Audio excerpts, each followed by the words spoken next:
I could be driving down the road and all of a sudden a little melody pops into your head, you know, and you have to, hopefully you'll have a little recorder. I usually do carry something around, especially when we're on the road, and turn it on and just hum a few bars of this little melody. And then if I have time or if I have the desire, later on I'll work on it some more with a guitar and hopefully turn it into a song.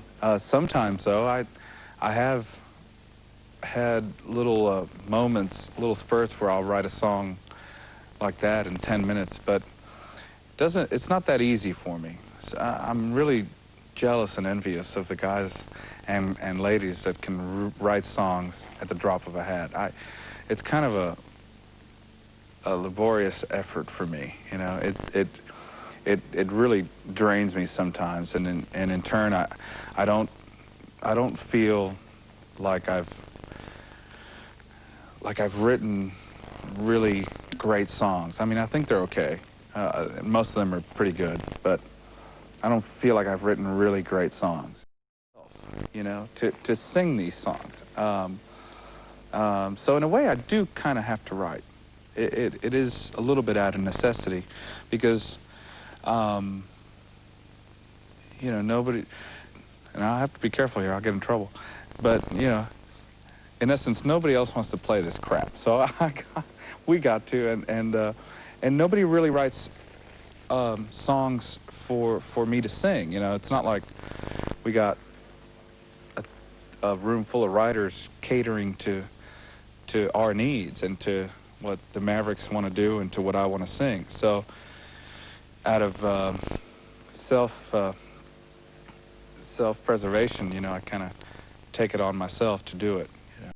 There is, you know, among all the members in the band, there's a common denominator that is just that being just enjoying music, you know, wanting to make music, enjoying the act of making music, enjoying the whole camaraderie of being in a band, and I think it comes easy to this band for several reasons. Maybe because there's no real Mavericks rule book. Okay, now we have to follow step 1 in order to reach 2 and 3. I mean, I've been with bands where everything has been very, you know, you try to follow a formula to success. With this band, it's just, the success is there. We work very hard to achieve the success, and everybody just digs the hell out of playing music.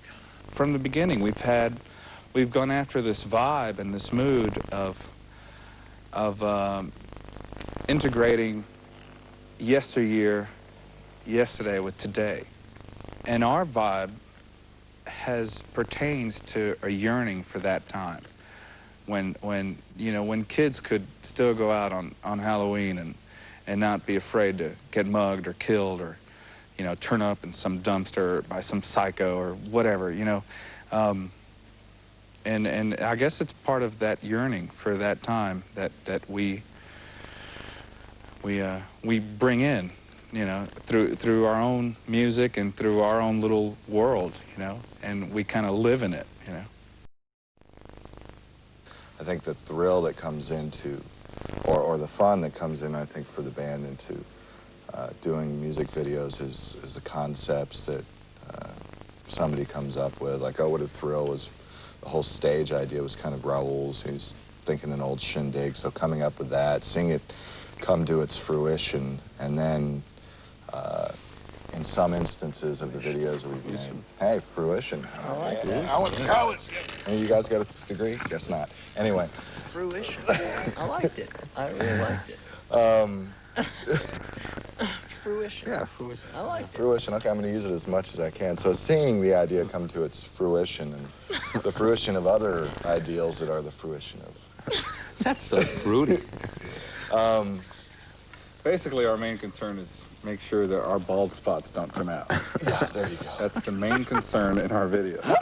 If you notice, there are no shots from behind, because we all have bald spots. I don't.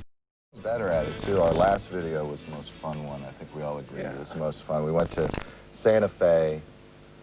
That's where our video came into fruition. And had a lot of fun with the video. Live performance, we had featured Flaco Jimenez in it. So if you want to have a good time, you just invite a wild and crazy guy like Flaco to your video shoot. That's And it was just a short work day. And have fun doing it. Goof around, be goofy.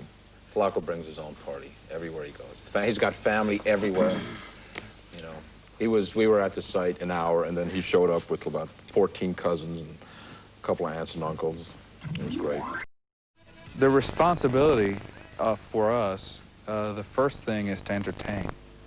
That's the first responsibility, because that's what we are. We're entertainers. We're not politicians. We're not lawmakers. We're not curing cancer. We're not doing anything like that. We're entertainers, and that is our first responsibility.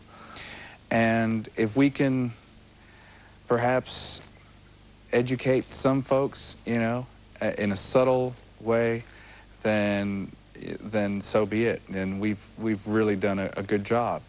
You know, back when we started, we were playing country music in Miami, Florida, which is not really a hotbed of country music. And it was great playing to all these kids that were basically listening to alternative or punk or whatever, and all of a sudden they're digging Patsy Cline and Hank Sr. and Buck Owens and Johnny Cash, and they want to go out and get these records. In turn, we've not only entertained them, but we've also educated them a little bit and shown them how great this music is. And it's not, you know, how great music is in general, you know, not just one certain type of music, you know. I mean, that's how we feel. That's how we approach it. If it's good, people ought to know about it. And that's what keeps it fresh for us and keeps it interesting. I think overall the mood on the record is upbeat, but upbeat in a sort of lazy kind of way, you know. I think it's the kind of record that will slowly put you in a good mood, because there's some upbeat songs in there. There's also some real, you know, negative songs in there, but that's okay. I mean, pain is fun sometimes, you know, if you do it with a sense of humor, and it definitely does have a bit of a sense of humor, which I'm glad it came across, because we're all really funny guys. We wanted that to come across on an album. You know, we always felt that the Mavericks were being taken way too seriously, and, you know, we always had this attitude, you know, all our pictures were, you know, and all our albums are, you know, and we're like this somber group, and then they meet us and we're like a bunch of goofballs, you know, and clowns, and it's like, well, wait a minute, you know, let's make an album that at least shows some side of that sense of humor. Big black Prevost, We're going to name brands here. you know, $500,000. It's a bus. It's a big tour bus. It's a big trailer, basically, and we live like trailer park kings that we are. White trash trailer park kings that we are. Oh, goodness. Reaching for a market. You live on moon pies and diet generic root beer. No, it's our little home away from home. So we treat it as such. Mm-hmm. There's clothes everywhere. Feet on the furniture. Yeah. My grandmother would hate me for my life on the bus. Yeah. There's not enough room to be civil. But, you know, it really is kind of a home away from home, too. I found when we've been off the road for a week or two, going back and stepping on the bus again, it's like, wow, I kind of miss this place. It's kind of home. If someone could say, where do you live, when we're on the road, well, so where do you live? And you just, and that big black thing. Sometimes it scares me, just the good luck and good fortune that I think we've all had bestowed upon us to know each other as friends and as musicians, and the fact that you have these four individuals whose differences and similarities make this band work.